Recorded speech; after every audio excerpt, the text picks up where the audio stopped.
Hola chicos, ¿cómo están? Espero que todos estén bien. Bienvenidos nuevamente a un video más de su amigo Doctor Curioso.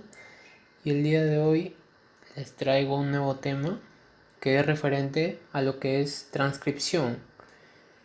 Bien, anteriormente ya habíamos mencionado algunos aspectos ya iniciales antes de este proceso, porque sabemos de que este proceso está involucrado dentro de el ciclo celular. Entonces, habíamos mencionado que el primer proceso que ocurría dentro de la célula era la replicación, en la cual la molécula de ADN que se encuentra dentro del núcleo va a formar una nueva molécula de ADN eh, idéntica a la progenitora, ¿verdad? Ahora, sabemos de que estos procesos moleculares que se van a dar dentro del núcleo van a requerir una serie o una cantidad determinada de enzimas y de factores que van a intervenir para que se pueda dar este proceso. Entonces, a partir de ello, nosotros habíamos mencionado que aquí tenemos un esquemita en el cual se encuentra el ADN y vemos que aquí ya se había formado ya la hebra, la otra molécula de ADN, ¿no? La otra molécula hija, para que dé paso al proceso que vamos a tratar el día de hoy, que corresponde a la transcripción. Sabemos de que hay mecanismos reguladores, y habíamos mencionado en el anterior video, como son, por ejemplo, la proteína de retinoblastoma y la E2F, que ocurre una fosforilación para que pueda posteriormente seguir su proceso, ¿no? Que es a lo que es la síntesis de nucleótidos por la ADN polimerasa. Entonces acá vamos a ver algo muy similar, vamos a ver bastante similar que ocurre acá, sino que las enzimas, las proteínas van a ser distintas, van a variar en algunos nombres, pero no es tan complicado. Pero ojo, siempre tenemos en cuenta, siempre tenemos que estar muy atentos para cada proceso, porque cada proceso involucra una serie de mecanismos. Entonces, ya de manera general hablamos de que este proceso de transcripción, al igual que la replicación, se van a dar dentro del núcleo o en el núcleo plasma, como lo ven aquí, y que va a surgir en este caso una nueva molécula de ARN que es llamado el ARN finalmente mensajero, ¿verdad? Entonces, como definición, nosotros tenemos que la transcripción va a ser un proceso, todo un mecanismo, un proceso molecular que consiste en la síntesis de una nueva molécula de ARN, ¿no? A partir de una molécula molde de ADN, como lo vemos acá. Esta molécula de ADN nos va a permitir dar el molde para que se sinteticen los nuevos nucleótidos que van a ser sus homólogos, ¿verdad? Entonces, aquí vamos a encontrar un nucleótido que no lo encontramos en el ADN, que es el uracilo, ¿no? Que es la única variabilidad, que es la única variante, perdón. Entonces, paso previo a la generación de proteínas funcionales. ¿Por qué? Porque dentro de lo que es la síntesis del ARN mensajero, estos van a contener unas bases nitrogenadas, como por ejemplo acá, ¿no? Tenemos la citosina, la guanina, el uracilo. Entonces estas bases nitrogenadas nos van a dar origen a aminoácidos y posteriormente estos aminoácidos ya sabemos que forman los polipéptidos y finalmente lo que son las proteínas, ¿verdad? Entonces hablamos de que se forman las proteínas funcionales. ¿Para qué? ¿Para qué nosotros decimos, ¿no? ¿Por qué generamos proteínas? Porque como les había mencionado al inicio, nosotros vamos a necesitar estas proteínas para que puedan intervenir o actuar dentro de la nueva célula hija que posteriormente se va a dar, ¿no? Entonces tenemos que hacer la síntesis de proteínas y también las proteínas que van a intervenir en el ciclo celular. Entonces para esto generamos proteínas. Estas proteínas están codificadas dentro de nuestros genes. Los genes van a estar dados dentro del ADN. Nosotros tenemos una variedad aproximadamente de más de 30.000 genes que van a dar origen a distintas proteínas. Y van a ser secuencias de ADN copiadas que son denominadas genes, ¿no? Que yo les había mencionado, generando así ARN funcional como por ejemplo el ARN mensajero, de transferencia o ribosómico, ¿no? Ahora mencionamos acá una diferencia bien clara en cuanto a una célula eucariota y una célula procariota. ¿Por qué? Porque en la célula eucariota, mientras que se encuentra acá con membrana nuclear, y acá se encuentra el ADN, acá se encuentra el ADN desnudo, sin membrana. Y por lo tanto, no va a ser lo mismo, ¿verdad? En el proceso, no va a ser lo mismo, no va a ser igual. Entonces, ¿por qué? Porque aquí en el citoplasma pueden haber algunas enzimas que pueden degradar o pueden atacar el ADN que posteriormente vemos que acá va a salir, ¿no? Y en cambio acá se da de manera muy directa el proceso. La replicación, transcripción y traducción se da inmediatamente. En cambio acá tiene que pasar toda una serie de procesos para que recién pueda darse la traducción, como lo ven ahí, ¿no? Entonces es muy curioso esa situación. Pero ahora acá vamos a continuar con respecto a un gen. Había mencionado que encontramos eh, genes dentro de nuestra célula y que están ubicados dentro del ADN, ¿verdad? Ahora, esta es una molécula de ADN, pero en este caso estas moléculas de ADN están enrolladas, ¿no? Están, digamos, compactas. Entonces estos genes van a ser la secuencia lineal de nucleótidos, perdón, acá se me fue la M por la N, nucleótidos que tienen la información necesaria, esta información necesaria para la síntesis de ARN funcional. Ya les había mencionado que estos nucleótidos van a dar origen a lo que son los aminoácidos para posteriormente formar lo que son las proteínas, ¿verdad? Ahora van a estar situados en los cromosomas en posiciones llamadas locus, aproximadamente 23.000, ¿verdad? Ahora, en cuanto a lo que es la diferencia en cuanto a una célula eucariota y una célula procariota, vamos a tener que en las células eucariotas un solo producto génico y con una compleja regulación. Vamos a ver que en las eucariotas va a haber toda una serie compleja de moléculas que van a intervenir regulando este proceso de transcripción para que se pueda dar. Ahora, el ARN formado tiene modificaciones también. Como había mencionado, el que la célula eucariota tenga una membrana nuclear y tenga un citoplasma, eso quiere decir que acá en el citoplasma va a haber enzimas que van a degradar a esta molécula, ¿no? Entonces, que son nucleasas, llamadas nucleasas, ¿no? Entonces, que pueden dañar o en este caso alterar la molécula, ¿no? Entonces, por lo tanto, tiene algunas modificaciones y eso lo vamos a ver más adelante. Ahora, dentro de la célula eucariota también vamos a encontrar dos variantes muy conocidas, que son los llamados exones y los intrones. Ahora, nosotros nos preguntamos qué son los exones, ¿no? Los exones son llamadas la parte codificante, mientras que los intrones van a ser los llamados en la región no codificante. Ahora, en lo que es la parte de corriente arriba y corriente abajo menciona, lo que nos dice es de que mientras más se acerca al extremo 3' va a ser llamado corriente abajo, mientras que las que se encuentran más alejadas de 3', es decir, al 5', va a ser corriente arriba. Ahora, ¿qué pasa? Que va a haber un lugar, un sitio específico en donde se va a unir todas las proteínas o va a empezar a actuar la síntesis de los aminoácidos o de los nucleótidos, perdón, en la cual es de ahí hacia adelante, hacia corriente arriba, se va a sintetizar los nuevos nucleótidos, ¿no? Sus complementarios. Entonces eso es lo que nos quiere decir este esquema. En cambio en los procariotas va a haber una diferencia porque nos dice que van a estar organizados en operones, que va a ser el mismo fragmento de ADN. O sea, van a estar organizados estas estructuras en operones. Uno de los operones que mencionan a veces las literaturas son el operón LAC, ¿no? Que se encuentra en las bacterias también. El ARN formado no sufre modificaciones. Vamos a ver que a diferencia de los eucariotas que tienen modificaciones, su ARN, esta no va a sufrir modificaciones por lo que la traducción es inmediata. Es lo que había mencionado al inicio, ¿no? Ahora, una pequeña observación es que van a existir secuencias de ADN que no codifican un producto génico, pero sin embargo, estas secuencias de ADN van a permitir la regulación de su expresión. Es decir, que estas secuencias, si bien es cierto, no van a participar en la formación o en lo que es la síntesis de un nuevo aminoácido, sin embargo, estos van a intervenir en lo que es los momentos en los cuales, por ejemplo, pueden haber un momento en donde se detenga o donde se paralice todo este proceso y ahí sea su periodo de terminación. Y estos lugares se van a conocer como promotores, ¿no? También puede ser para el inicio del proceso, ¿no? Ahora, ¿qué nos dice acerca de los promotores, hablando de los promotores, ¿no? ¿Qué van a hacer los promotores? Los promotores van a ser regiones donde se van a unir las proteínas reguladoras. O sea, son sitios específicos donde las proteínas reguladoras se van a unir, como por ejemplo acá vamos a tener los factores transcripcionales.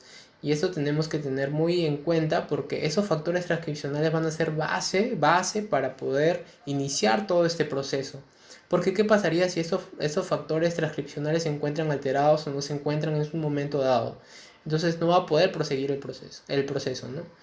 Van a aumentar o disminuir la tasa de transcripción.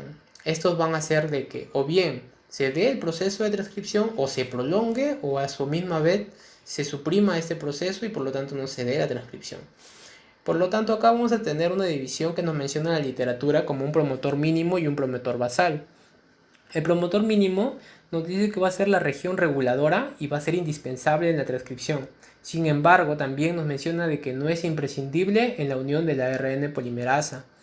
Por lo tanto, si bien es cierto, es reguladora e indispensable para que se dé este proceso, no necesariamente tiene que existir para que pueda unirse la ARN polimerasa. Ahora, junto a otras secuencias adyacentes, va a modificar la tasa de transcripción. Entonces, van a haber otras secuencias que se encuentran aparte de ese lugar donde menciona, que es el mínimo, en las cuales van a ser los lugares que van a permitir que esta tasa de transcripción o los procesos de transcripción se alarguen o se acorten, ¿no? Ahora, ¿qué son los promotores basales? Los promotores basales van a ser secuencias mínimas, o sea, son mínimas requeridas para la unión de la maquinaria de la transcripción, como son la ARN polimerasa y la caja TATA. La caja TATA lo vamos a ver mucho en cuanto a lo que es el proceso de la transcripción al inicio, en donde se van a unir toda la maquinaria de lo que es lo que se requiere para el proceso de transcripción. Y en los casos de procariotas y virus son fuertes y promueven más el proceso. Entonces, estas promotores basales son, digamos, de una manera más efectiva, o sea, se une de una manera más fuerte y por lo tanto promueve más fácilmente el proceso, o sea, se puede dar más rápido el proceso, ¿no? Por lo tanto, también sus factores pueden ser más nocivos, ¿no? Dentro de su división y todo. Entonces, en eucariotas son débiles y necesitan promotores proximales, nos dice también. Entonces, son más débiles y por lo tanto a veces tiende de repente a fallar o de repente a no hacer su proceso tan rápidamente, ¿no? Ahora, además, hablamos de que existen ciertas estructuras que son llamadas potenciadores y otras que son silenciadores. Su mismo nombre lo dice, potenciadores, ¿no? Que van a ser secuencias cortas que aumentan o potencian la transcripción. Ahí está recargado. Y por lo tanto alteran la estructura del ADN, ya que inducen un enrollamiento en el promotor basal. Porque ¿qué pasa cuando nosotros vamos a ver que inicia este proceso de transcripción? Vamos a ver de que el ADN se va a enrollar y se va a formar como una especie de nudo para que pueda iniciar. Mientras que los silenciadores van a modificar la estructura de la cromatina y por lo tanto evita la activación de los genes, es decir, que evita su transcripción, que se activen, ¿no? Y acá va a reclutar ciertos factores represores y evita la unión de factores transcripcionales. Acá vamos a ver de que estos, como su mismo nombre lo dice, ¿no? Silenciadores o lo baja. Entonces lo disminuye este proceso y por lo tanto evita su unión de los factores y por lo tanto no permite la transcripción. Acá también va a alterar los procesos de corte y empalme, obviamente, porque si es que no se da el proceso de transcripción, tampoco va a haber proceso de corte y empalme. Y va a crear señales para bloquear propiamente la transcripción, ¿no? Lo que había mencionado. Todo eso tiene toda una coordinación, ¿verdad? Ahora, ojo aquí que existen secuencias aisladoras, van a haber secuencias aisladas que no están en el mismo lugar, que van a inhibir la acción de los silenciadores o potenciadores, o sea, van a inhibir cualquiera de estos dos, ¿no? Haciendo que, bloqueando la transmisión de señales de un sitio a otro en el ADN, ¿no? Entonces estas secuencias aisladoras van a ser muy importantes para esto, para suprimir cualquiera de estos dos procesos, ¿no? Ni mucho ni poco, ¿verdad? Entonces es importante, nosotros ya sabemos de que en el organismo no todo debe estar ni en exceso ni en lo mínimo, ¿no? Sino que tiene que estar en lo normal. Entonces es importante nosotros que conozcamos cada uno de estos procesos. Ahora, vamos a mencionar ahora acerca de lo que es la ARN polimerasa. ¿Qué es la ARN polimerasa? Acá está más o menos de una forma, digamos, más esquemática. Y muchos de repente hemos encontrado videos en los cuales se ve así, ¿no? Acá tenemos la polimerasa y acá vamos a ver que se están sintetizando los nucleótidos a partir de, miren, lo que es la cadena de ADN. Sin embargo, a nivel molecular vamos a ver otras estructuras porque el ARN no se encuentra de esta forma, ¿no? Ya sabemos que es una proteína, entonces puede encontrarse en cualquiera de sus formas, ¿no? Beta lámina plegada, etc. Entonces, vamos a ver qué es la ARN polimerasa. Nos dice que es la enzima protagonista, o sea, es la esencial en todo este proceso, es la que tiene más función, ¿no? Porque es la encargada de la síntesis del ARN. No olvidemos la dirección en la cual va a sintetizar 5' 3' y va a actuar en 3 etapas básicamente. En el sitio de inicio del promotor basal, vamos a ver que cuando inicia todo este proceso, en el promotor basal se va a unir y va a ser la secuencia codificadora, porque va a sintetizar los nucleótidos y la secuencia de terminación también, porque en este caso a medida que va a ir avanzando esta ARN polimerasa va a llegar un momento en el cual llega a un lugar específico donde se desprende toda esa maquinaria, ¿no? Y ya termina de sintetizar los nucleótidos. Ahora, es importante acá también tener acá en consideración que van a existir tipos de ARN polimerasa. Acá he tenido un pequeño error, un problema de... no sé qué ha pasado acá. Tenemos que la polimerasa, tenemos ARN polimerasa 1, 2 y 3. Como habíamos mencionado nosotros en replicación, había ADN polimerasa, ¿verdad? También. Pero ahí en las eucariotas se encontraba la alfa, la beta, la delta, ¿no? Ya habíamos visto, había distintas y cada uno cumplía una función. Al igual que en los procariotas 1, 2 y 3, ¿no? La ADN polimerasa. En este caso son la ARN polimerasa. Y se les va a hacer sencillo porque, miren, en la transcripción, entonces miren, RNA transcript, miren, lo voy a escribir para que ustedes les haga más sencillo. Transcripción, ¿no? Transcripción. Ya miren, en la transcripción, miren, ve, RNA. Miren, RNA. Entonces acá no interviene la ADN polimerasa, sino la ARN polimerasa, ¿verdad? ARN polimerasa. Entonces, esta es la que va a intervenir en estos procesos. ARN polimerasa 1, ARN polimerasa 2 y ARN polimerasa 3. Vamos a ver dónde se encuentra, en dónde está ubicada esta ARN polimerasa. Miren, en la primera ARN polimerasa se va a encontrar dentro del nucleolo. Dentro del núcleo, el núcleo ya sabemos que estaba así más o menos. Su membrana no es todo cerrado, ¿eh? Tiene unos pequeños poros, son llamados poros nucleares. Estos poros nucleares son por ahí por donde va a salir este ARN. Entonces dentro del núcleo, este se llama nucleoplasma y dentro de él va a haber una pequeña estructura llamada nucleolo. Este ARN polimerasa, en este caso va a tener un producto génico, como son la ARN grande de 45S. Entonces, ese es su producto génico, ese es lo que va a dar origen, ¿no? Y la ARN polimerasa 2, acá vamos a tener que esta y la 3 se van a encontrar en el nucleoplasma, o sea, acá. Y estas van a dar su producto génico, la que es la 2, la ARN propiamente dicho, el ARN mensajero y el ARN pequeño nuclear. Miren, SN, está en inglés sus siglas, ¿eh? Small Nuclear. Entonces, y finalmente tenemos la ARN polimerasa 3 que se encuentra en el nucleoplasma y sus productos génicos van a ser ARN pequeño de 5S y el ARN de transferencia, ¿verdad? Entonces, ahora otra cosa, a nivel molecular decimos que tienen una subunidad grande y dos subunidades, solamente menciona la literatura, ¿no?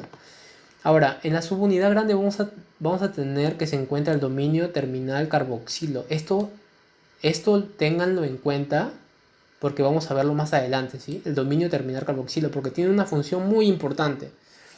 Y se fosforila, es decir, se le añade grupo fosfato, PO4, ¿sí?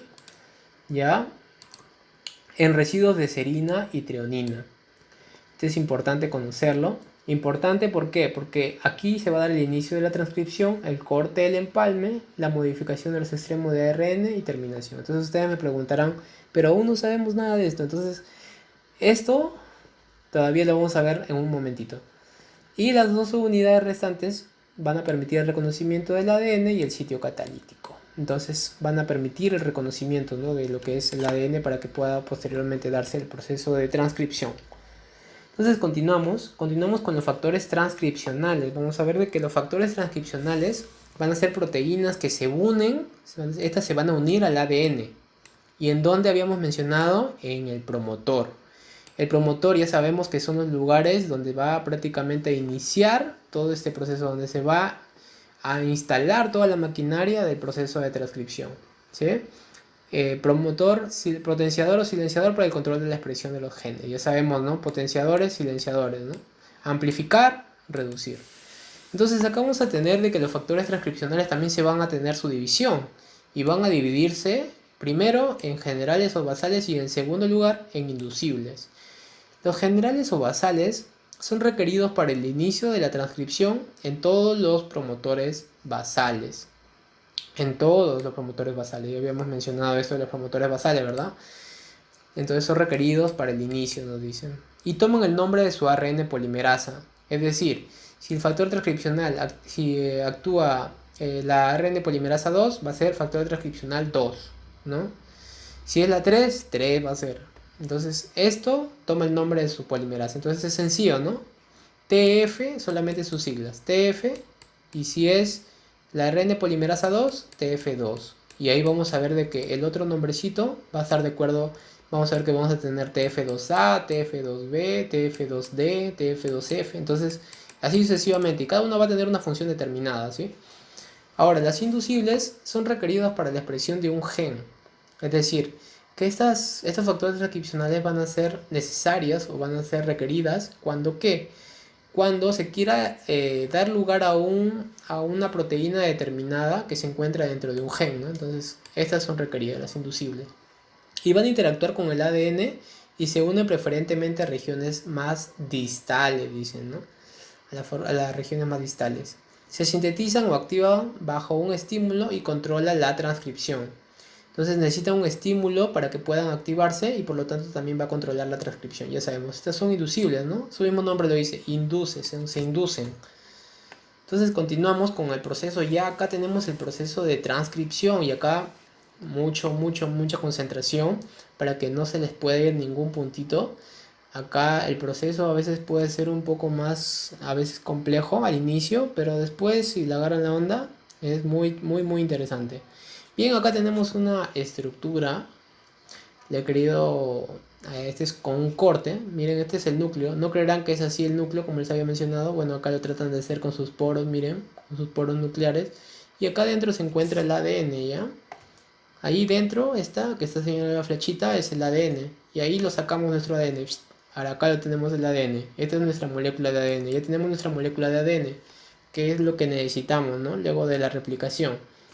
Ahora, vamos a ver que en el proceso de transcripción, en la replicación habíamos mencionado, como que haciendo un previo, habíamos mencionado que existen tres fases, ¿no? Un inicio, una elongación y una terminación. Bien, acá también es lo mismo, pero ¿qué pasa? Que al inicio, la literatura menciona, la literatura que me he basado, menciona que existe una fase preinicial. ¿En dónde? ¿Qué va a ocurrir? Va a haber un reconocimiento del promotor basal. Acá va a haber un reconocimiento del promotor basal. ¿Eso qué quiere decir? Que para que pueda darse todo este conjunto de procesos donde se va a añadir los nucleótidos, primero tiene que unirse todo lo que es la maquinaria de transcripción y para ello tienen que reconocer primero el promotor basal. Entonces aquí tenemos, ya había mencionado la caja TATA, son nucleótidos de timina, adenina, ricos, ¿no? En timina, adenina. Entonces esta va a permitir que primero se una la TBP. La TBP es una proteína de unión, miren, ve. Protein Binding. Ahí están sus siglas en inglés, ¿no? Esta TBP va a ser parte de la T2D. es TF2D, perdón, se me ha ido la F. TF2D. Ya habíamos mencionado de que los factores de transcripción vienen de acuerdo a su polimerasa, ¿verdad? Entonces, si es 2, ¿qué polimerasa corresponderá? A la polimerasa 2, ¿verdad? Entonces se unen al surco menor y ¿qué va a doblar que les había mencionado? Va a doblar lo que es el ADN, ¿no? Se va a unir al surco menor. Ahora, hay algo que, hay algo que acá también quiero mencionar, que es acerca del surco menor. Sabemos de que el ADN es una doble hélice, ¿verdad? Pero vamos a ver que van a encontrarse surcos menores y surcos mayores. Estos surcos menores que aparecen en el ADN se van a formar, ¿por qué? Porque van a haber enlaces glucosídicos de estos pares de bases en las cuales no están opuestos diametralmente, o sea, de una forma tan exacta como las otras, ¿no? Si no van a quedar en el aire, no va a haber unión, por lo tanto, este espacio que van a quedar va a ser como una abertura pequeñita, ¿no? Entonces, por lo tanto, se va a formar estos surcos menores y surcos mayores. Son por los surcos menores donde estos factores se van a unir, este factor de TBP, y va a doblar el ADN, como les había mencionado, los enrolla un poco, ¿no? Entonces, aquí se une la TBP.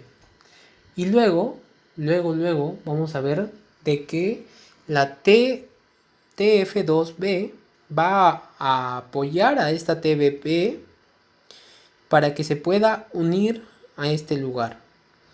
Entonces, posteriormente, esta T2B también, TF2B también va a ser o va a apoyar el anclaje posteriormente de la RN polimerasa 2.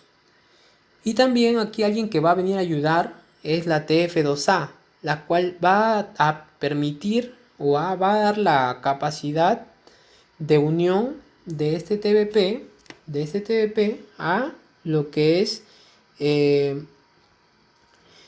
reconocer la región, esa región 5' para su inicio, ¿no? Entonces, ya tenemos acá la TF2B y la TF2A, las cuales van a participar o van a apoyar el anclaje posteriormente de la ARN polimerasa y la TBP, ¿verdad?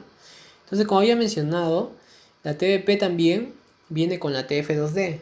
Entonces, luego se ubica la TF2D para que dé como que el soporte, ¿no? Luego, la TF2C, que es otro factor transcripcional, va a llamar a la TF2H. La TF2H, cuando se encuentra dentro de esta, va a tener una actividad helicasa.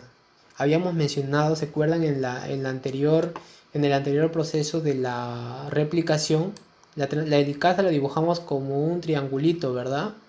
¿Y qué función tenía la helicasa? Si teníamos acá el ADN enrollado, entonces, ¿qué iba a hacer la helicasa? A ver, ¿se acuerdan? La helicasa iba a encontrarse aquí y iba a empezar a cortar, ¿verdad? Haciendo de que se enrolle más. Pero no solamente va a tener esta función, va a tener otras funciones que las voy a mencionar más un momento. Entonces nos dice que esta TF2H se va a contactar con el ARN polimerasa 2 para su anclaje y posteriormente va a desnaturalizar lo que es el ADN, haciendo de que se corte y se abra el ADN, ¿no? Entonces acá está, la TF2C llama a TF2H, quien tiene actividad helicasa y contacta con la ARN polimerasa 2 para su anclaje y por lo tanto desnaturaliza el ADN, ¿no? Miren, acá está. Y la TF2H va a ser otro factor que se va a unir aquí para que le dé un sostén a la ARN polimerasa y se puedan unir. Y es aquí donde ya tenemos toda la maquinaria. Si ustedes lo ven, es todo así, todo un proceso largo, ¿no? TF2A, TF2B, TBP, TF2D, E, H. Entonces ya nos mareamos de puros factores transcripcionales. Hasta que viene lo más importante, ¿no? La ARN polimerasa. Entonces la TF2F es el medio de unión de la ARN polimerasa al complejo y finalmente ya tenemos toda la maquinaria. Ojo que la burbuja, acá va a haber una burbuja. Habíamos mencionado que en la replicación había una burbuja de replicación, ahora acá hay la burbuja de transcripción. Como les había mencionado al inicio, es muy similar. Y se originará luego de actuar la TF2H que había mencionado. ¿Por qué? Porque miren ustedes, ¿Por qué creen que se forma después de actuar la TF2H? Porque recordemos que la TF2H tiene acción de helicasa y por lo tanto cuando se abra el ADN se va a formar más o menos así, ¿verdad? Entonces, y acá actúa como la helicasa, ¿se acuerdan? La helicasa iba abriendo y se iba formando. Esta abertura va a ser la burbuja de transcripción, ¿no? ARN polimerasa 2 con actividad helicasa y acá se empieza a sintetizar ya lo que es el ARN, ¿no? Bien, esto es lo que había mencionado, los surcos en el ADN aparecen porque los enlaces glucosídicos de un par de bases no están diametralmente opuestos entre sí. Bien, continuemos. Ahora sí, vamos a empezar lo que es el proceso de transcripción y vamos a ver acá, ya les había mencionado, miren, acá está la ARN polimerasa, el de azulito, y acá tenemos la burbuja de transcripción, bien, correcto. Entonces, vamos a ver qué pasa acá, qué está pasando acá. Vamos a ver de que acá se van a sintetizar los primeros 10 nucleótidos y la ARN polimerasa permanece, o sea, permanece en el lugar del promotor. Va a permanecer todavía y no se mueve, ¿eh? Mientras se sintetizan los primeros 9 enlaces. Vamos a ver que se van a sintetizar unos 9 enlaces. Pero ¿por qué no se mueve? Ustedes dirán, ¿por qué no se mueve de ahí entonces? Si es que tiene que avanzar supuestamente, ¿no? Entonces, esta fase culmina con la síntesis completa de los nucleótidos y abandonan el promotor con el complejo de iniciación. Pero acá, ¿qué va a pasar? Esta fase dice que es una fase media retrasada, o sea, es decir, no retrasada del mal sentido, sino que, ¿qué pasa? Que aquí tienen unos intentos abortivos, es decir, que tiene unas fallitas por ahí. Entonces, ¿qué pasa? Con los intentos de formar el ARN, dicen que se sintetizan aproximadamente menos de 9 nucleótidos y después los libera, se caen por aquí, se quedan por acá. Otros 9 se liberan por aquí, intentos abortivos. Hasta que termina cuando ya se sintetiza los primeros 9 enlaces o 10 enlaces para que después recién abandone el lugar del promotor y avance recién la polimerasa. Entonces ahí recién va a formarse el ARN. Ahora, ¿qué pasa en la elongación? Vamos a ver qué pasa en la elongación. En la elongación supuestamente ya estamos avanzando en el ARN polimerasa. La elongación va a actuar con la TF2E y la TF2H que habíamos mencionado. Ya sabemos que la E llama al H, ¿verdad? E llama a H, ¿ya? Que se unen corriente arriba, ya habíamos mencionado, ¿no? Habíamos mencionado que acá tenemos nuestra ARN, este es 5', este es 3'. Acuérdense, 3'. Por acá se unía, ¿no? Por acá se unía toda la maquinaria. Y corriente arriba, para el 3', se une la ARN polimerasa, o sea, avanza la ARN polimerasa, que es requerido para iniciar el movimiento, ¿eh? Movimiento.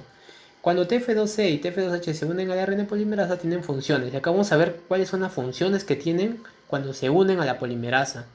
Y era la polimerasa, ¿se acuerdan? La 2, ¿no? Habíamos mencionado. Tiene una actividad ATPasa, helicasa que habíamos mencionado y quinasa, es decir, que tiene fosforila, va a fosforilar. Y vamos a ver por qué dice que fosforila. Y se acuerdan que les había mencionado que no olviden el dominio carboxi terminal. ¿Quién era el que tenía el dominio carboxi terminal? A ver, recuerden, les doy 5 segundos, a ver.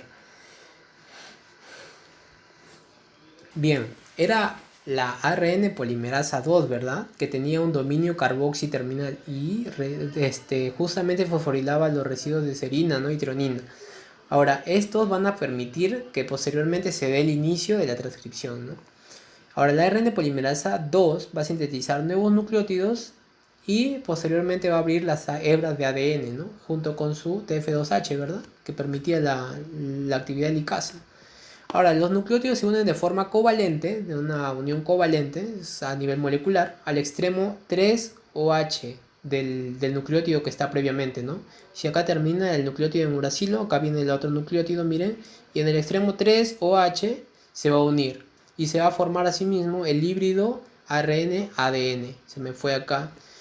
ADN, este es el ADN y este es el ARN, ¿no? Es un híbrido. Híbrido porque hay dos tipos de moléculas, ¿no? ARN y ADN. Bien, y posteriormente pasamos ya a la última fase del proceso de transcripción, ¿eh? Obviamente que acá vamos a ver otros procesos más. Bien, acá vamos a tener nuestro ARN, ¿no? Que se va a formar al final. ¿Y qué pasa aquí? Va a haber un reconocimiento de secuencias ricas en guanina citosina. Es decir, que va a haber una serie de 6 o más adeninas contenidas en el transcrito de ADN. Esto ténganlo en cuenta porque vamos a verlo más un momento también. Porque acaba de ocurrir otro proceso más, ¿verdad? Vamos a verlo. Serie de 6 o más adeninas. Y esto va a dar origen a lo que es la terminación. ¿Se acuerdan que habíamos mencionado que habían ciertos lugares o sitios del ADN en los cuales van a permitir regular? Entonces acá miren, ven, secuencias ricas en adenina y posteriormente se libera. En la lectura del ARN sería como señal de poliadenilación. Poliadenilación y pone fin al híbrido, o sea, se libera ya el híbrido. Y tenemos acá nuestro ARN. Miren, este ARN es llamado heterogéneo nuclear. Y aquí vamos a verlo porque este ARN también es llamado ARN inmaduro. Este ARN todavía que no está listo para poder salir del núcleo. ¿Sí? Este ARN todavía no está listo para el núcleo. Entonces, vamos, tú puedes. Menciona que estos procesos de elongación también, terminación y maduración del ARN heterogéneo nuclear se dan en simultáneo. O sea, no es que, oye, primero se da acá, luego menciona que se da la terminación, luego se da la maduración. No, no, no. Todo está ocurriendo de una forma simultánea. No es que se dé por separado, sino que a forma de estudio se están estudiando de esta forma. Bien. Vamos a ver qué más pasa al ARN. Ya tenemos nuestro ARN heterogéneo nuclear. Vamos a ver qué ocurre ahora. Acá hay un procesamiento del ARN. ¿Qué pasa acá en este procesamiento? Nos dice que aquí va a existir un proceso de maduración, porque recordemos que es inmaduro todavía. La maduración del ARN heterogéneo nuclear para la posterior traducción en el citoplasma. Recordemos que va a salir del núcleo, ¿no? De la membrana nuclear, sale por los poros y llega al citoplasma. Pero ¿para qué este ARN sale al citoplasma? Porque ahí van a encontrarse lo que son los ribosomas, para que posteriormente se dé la síntesis de los aminoácidos y posteriormente se dé el plegamiento. Recuerden, en los órganos, en los organelos citoplasmáticos van a encontrarse el plegamiento y el posterior glucosilación, etcétera, de las proteínas, ¿verdad? Para eso sale. Entonces, ¿qué pasa cuando llega al citoplasma? Si es que no se madura, o sea, si no existe este procesamiento, van a haber ahí algunas enzimas que pueden atacar el ARN nuevo formado y posteriormente destruirlo, ¿verdad? Y por lo tanto no se va a sintetizar las proteínas. Entonces, ahora acá vamos a ver que existen dos procesos. Una poliadenilación y una adición, también llamada de 7-metilguanosina. Entonces, acá en modo de un esquema bonito, acá lo hice. Miren, acá está mi ARN en el extremo 5' y en el extremo 3'. Vamos a ver que acá en el extremo 3', en el 5', perdón, vamos a iniciar con la adición del capuchón de guanina o 7-metilguanosina. Y aquí, ¿qué va a ocurrir? Nos dice que cuando el ARN es un polímero de aproximadamente 20 a 40 ribonucleótidos, ocurre que ¿qué va a pasar para que llegue acá, a la 7-metilguanosina? Primero va a haber una enzima llamada RN trifosfatasa que va a eliminar los fosfatos de aquí, ¿no? Va a eliminar los fosfatos. Luego viene la segunda enzima, que es la guanilil transferasa. Miren su nombre, guanilil, que añade guanina. Entonces, esta enzima va a añadir guaninas. Primero elimina fosfato, trifosfatasa, asa.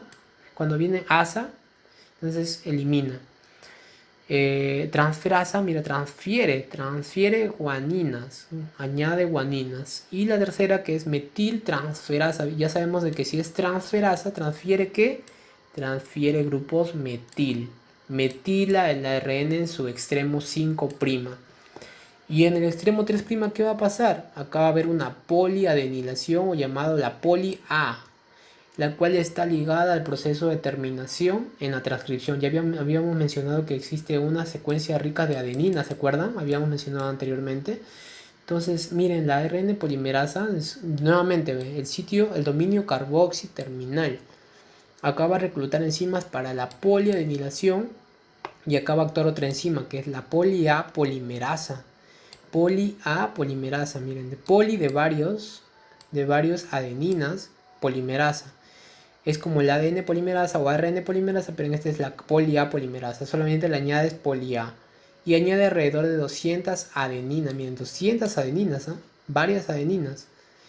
Y esa señal de poliadenilación, A, U, A, ya son adenina, adenina, uracilo, adenina, adenina, adenina. Es la clave para el colapso. Aquí, gracias a esta señal, entonces ahí indica, uy, ya se acabó, hasta acá termina, de la burbuja de transcripción. Entonces acá se colapsa ya la burbuja y ¡pum! Se libera y se rompe el híbrido, ¿verdad? ARN-ADN. Entonces, finalmente vamos a ver qué pasa acá al final. ¿Qué pasa? Habíamos mencionado de que van a ocurrir ciertos procesos porque el ARN, ya tenemos el ARN, digamos, maduro, y esta se está compuesto tanto de intrones como de exones. ¿No? Habíamos mencionado al inicio de que habían tanto parte codificante como parte no codificante. Entonces, la región no codificante va a prácticamente a salir, ¿no? Que son los intrones. Entonces, nos dice que este proceso de corte de empalme, también llamado splicing, es el proceso donde se genera una variante del ARN mensajero. Es decir, que se van a formar distintas variantes de acuerdo a lo que son los nucleótidos, ¿no? Consiste en la remoción de intrones, que es la parte no codificante, y la empalme de exones, que es la secuencia codificadora. Entonces acá tenemos primero, acá van a estar dados, todos apoyados por un complejo de enzimas llamado el ayustosoma. El ayustosoma va a constituir una serie de proteínas, las cuales van a tener como fin unirse a los lugares en donde se encuentran estos intrones para que posteriormente sean removidos. Viene 1, 2, 1, U1, 1, 2, U2, U3, U4, U5, U6, perdón, U3 no hay, U4, U5, U6.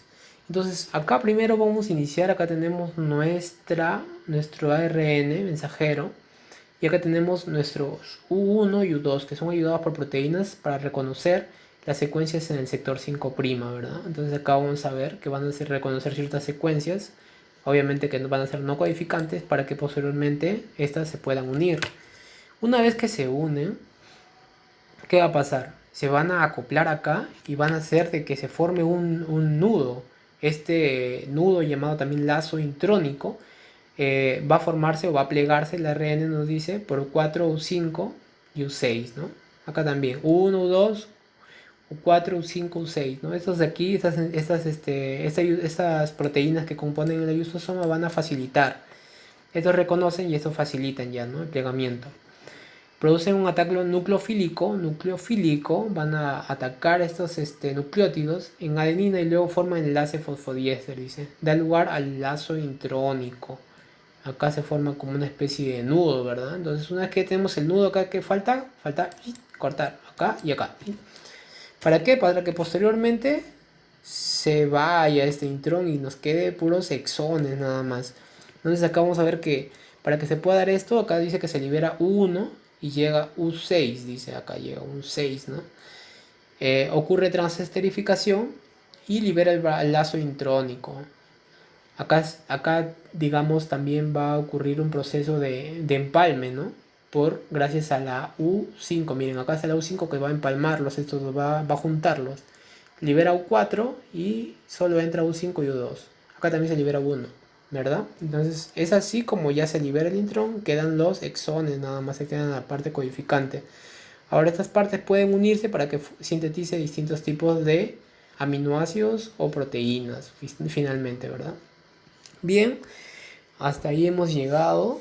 Eso tiene que ver con todo el proceso. Ya hemos hablado desde el inicio, desde el proceso del preinicio, el inicio, la elongación, la terminación, luego el procesamiento del ADN, la adición de la poli-A, 7-metilguanosina y finalmente el corte y empalme, ¿verdad? Entonces todos estos procesos ya sabemos que se dan en un proceso continuo, en simultáneo. Espero que les haya servido y pueda ser de aporte a sus conocimientos de sus estudios. Bien, nos vemos hasta otro video. Ya saben, si es que les gustó, no olviden darle me gusta, de comentar aquí en la descripción, compartirlo. Y también no olviden suscribirse a mi canal de YouTube que también está ahí. Ahí pueden encontrar mis otros videos. Eso es todo. con ustedes ha terminado. Hasta una próxima oportunidad.